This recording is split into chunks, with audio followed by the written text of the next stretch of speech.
ඔයාගේ WhatsApp එකෙත් මෙන්න මේ අයිකන් එක තියෙනවද කියලා බලන්න. තියෙනවා නම් ඔන්න ඔයාට දැන් Meta AI පහසුකමත් ලැබිලා තියෙනවා. ඉතින් මොකක්ද මේ අයිකන් එක? මොකක්ද Meta AI පහසුකම කියන්නේ?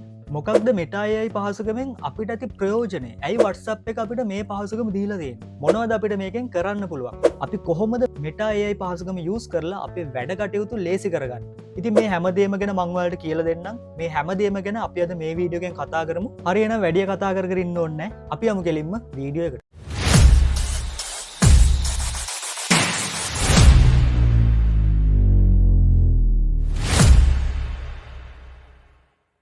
හරි ඔයාගේ WhatsApp එක ඕපන් කරගත්තට පස්සේ දකුණු පැත්තේ යටම කෙළවරේ නිව් chat එකක් ඕපන් කරන තැනට උඩින් ඔයාට මෙන්න මේ අයිකන් එක බලාගන්න පුළුවන්. ඉතින් මේක තමයි WhatsApp එකට අලුතෙන්ම හඳුන්වලා දීපු Meta AI පහසුකම කියන්නේ. හරි ඔයා ඉස්සල්ලාම මෙන්න මේක උඩ ක්ලික් කරගන්න. හරි ඊළඟට ඔයාට බලාගන්න පුළුවන් මෙන්න මේ වගේ ඉන්ටර්ෆේස් එක. මෙතන තිනවා Ask Meta AI anything කියලා. ඔයාට උඩින්ම බලාගන්න පුළුවන් Meta AI with Llama 4 කියලා. ඉතින් මේක Llama 4 කියන large language model එකෙන් තමයි ක්‍රියාත්මක වෙන්නේ. ඕගොල්ලෝ දන්නවා කලින් තිබුණ Llama 3 කියලා. ඉතින් දැන් තියෙන Llama 4 මේක තමයි අලුත්ම large language model එක. ඉතින් මේ Meta AI පහසුකම ක්‍රියාත්මක වෙන්නේ මෙන්න මේ Llama 4 කියන large language model එකෙන්. හරි ඊළඟට ඔයාලට මෙතන බලාගන්න පුළුවන් එයාලා අපිට sample වැඩ ගොඩක් මෙතන දීලා තියෙනවා. උදාහරණයක් විදිහට ගත්තොත් මෙතන තියෙනවා public speaking tips කියලා තියෙනවා, wildlife photo tips කියලා තියෙනවා, 5 professional bio tips තියෙනවා, guide to note taking. මෙන්න මේ වගේ ගොඩක් දේවල් අපිට දීලා තියෙනවා. ඔයා මෙතනින් කැමති එකක් select කරගන්න. මම මෙතනින් තෝරගන්නවා 5 professional bio tips කියන එක. මම තෝරගත්තේ 5 professional bio tips කියන එකනේ. ඔන්න මම අහපු ප්‍රශ්නෙට එයා අපිට ගැලපෙන පිළිතුරක් මෙතන දීලා තියෙනවා. ඔයාලට පේන ඇති here are 5 professional bio tips.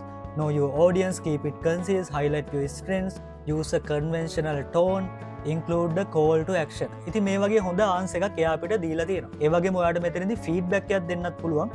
ඔයා දෙන ෆීඩ්බැක් එක ගොඩක් වැදගත් වෙනවා. මොකද මේ වගේ AI tools develop කරගන්න, තව තවත් improve කරගන්න ඔයාගේ ෆීඩ්බැක් එක ගොඩක් වැදගත් වෙනවා. ඒක නිසා මම මෙතනදී පොසිටිව් ෆීඩ්බැක් එකක් එයාට දෙනවා. මොකද හොඳ ආන්සර් එකක් එයා මට දීපු නිසා. සමහර විට ඔයාලට තාම මේ ෆීචර් එක ලැබිලා නැතුව ඇති. ඉතින් මේ ෆීචර් එක ලැබුණ ගමන් try කරන්න අමතක කරන්න එපා. ඒ වගේම images ගැන කතා කරොත් අපිට තාම images send කරන option එක මේකට තාම දීලා නැහැ. මම හිතනවා ඉදිරියේදී ඒ option එකත් අපිට ලබා දෙයි. අපි බලමු පොඩ්ඩක් emoji එකක් send කරලා මොකද වෙන්නේ, මොනවද මෙයා අපිට දෙන ආන්සර් එක කියලා. මම මෙන්න මේ emoji එකක් send කරනවා. අපි මෙන්න මේ emoji එක send කරමු. එයා අපෙන් අහනවා what's going on, want to talk about it කියලා. දැක්කද එයාට තේරෙනවා අපේ ඉමෝජි එකේ රියැක්ෂන් එක. අපි තව ඉමෝජි එකක් දාලා බලමු. අපි දාමු පොඩ්ඩ අඬන එකක්. අඬන එකක් හොයාගන්න. මේ තියෙන. අපි අඬන එකක් දාලා බලමු. ඔන්න එයා අපෙන් අහනවා it seems like you are really upset. Sometimes it's helpful to share what's on your mind. I'm here to listen. දැක්කද එයාට අපේ ඉමෝජි එකේ තියෙන රියැක්ෂන් එක හොඳට තේරෙනවා. ඉතින් ඔයාට මෙතන ෆීඩ්බැක් එක දෙන්න පුළුවන්. ඔයා දෙන ෆීඩ්බැක් එක මාරම හෙල්ප්ෆුල්. මෙන්න මේ වගේ AI tools වලට තව තවත් එයාලට ඩිවලොප් වෙන්න මම මෙහෙම thumbs up එකක් දෙනවා. ඉතින් ඔයාලට මේක chat එකක් විදිහට දිගටම කරගෙන යන්න පුළුවන්. ඒ වගේම general question අහන්න පුළුවන්. අපි අහමු මෙයාගෙන් කවුද The Alchemist book එක ලිව්වේ කියලා. Who wrote the book of The Alchemist? මම මෙන්න මේ විදිහට අහනවා. මෙන්න මෙයා මේ විදිහට ආන්සර් එකක් අපිට දීලා තියෙනවා. බලමු චුට්ටක් කියවලා. The book The Alchemist was written by Paulo Coelho. දැක්කනේ ලස්සන විස්තරයක් එයා අපිට දීලා තියෙනවා. ඒ වගේම Wikipedia link එක උත් දීලා තියෙනවා. තව තවත් අපිට මේ ගැන ස්ටඩි කරන්න. අපි බලමු දැන් මෙයාට images generate කරන්න පුළුවන්ද කියලා. අපි මෙන්න මේ වගේ දෙයක් අහලා බලමු. මම මෙන්න මෙහෙම basic prompt එකක් මෙතනට copy කරලා paste කරගත්තා. අපි මෙයාට කියමු පොඩ්ඩක් image එකක් හදලා දෙන්න කියලා. මෙයා image එකක් හදන ගමන් තියෙන්නේ බලමු image එක මොන වගේද කියලා. වාව් නියමයිනේ. මම දුන්නේ බේසික් ප්‍රොම්ප්ට් එකක්. ඉතින් මම දීපු ප්‍රොම්ප්ට් එකට එයා මෙන්න මේ වගේ ලස්සන ඉමේජ් එකක් අපිට ජෙනරේට් කරලා දීලා තියෙනවා. ඔයාලා දන්නවනේ ප්‍රොම්ප්ට් එකක් දෙනකොට හොඳට ඩීටේල්ස් ඇතුව හොඳ ස්ට්‍රෝං ප්‍රොම්ප්ට් එකක් තමයි අපි දෙන්න ඕනේ. ඉතින් මම මේ දැන් ඔයාලට පෙන්වන්න ඕන නිසා බේසික් ප්‍රොම්ප්ට් එකක් දුන්නේ.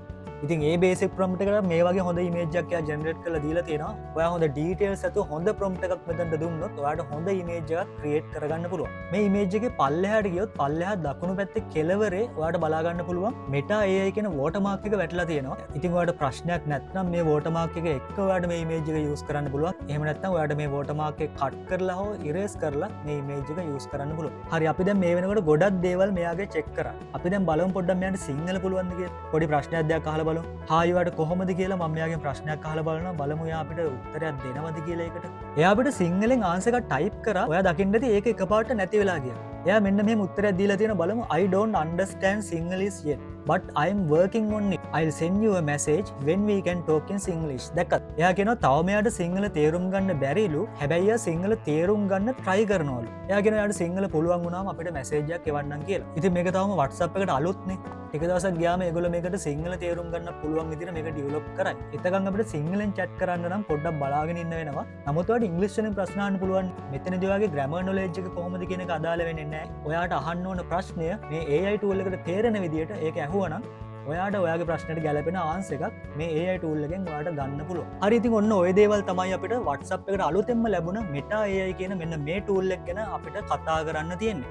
ඉතින් ඔයාට මේ වීඩියෝ එක වැදගත් වුණා නම් ඔයා මේ වීඩියෝ එකෙන් දෙයක් ඉගෙන ගත්තා නම් වීඩියෝ එකට like එකක් දාන්න අමතක කරන්නත් එපා. ඒ වගේම මේ tool එක ගැන තව කෙනෙකුට දැනගන්න මේ වීඩියෝ එක share කරන්න. ඔයා මේ Meta AI පහසුකම මේ Meta AI tool එක දැනටමත් use කරනවා නම් අනිවාර්යෙන් ඔයාගේ අදහසත් comment section එකේ දාන්න. තව කෙනෙකුට එතකොට ඒක දැනගන්න පුළුවන්. හරි තවත් මේ වගේ AI සම්බන්ධ වැදගත් වීඩියෝ එකක් එක්ක අපි හම්බෙමු. ඔයගොල්ලෝ හැමෝටම සුබ දවසක්.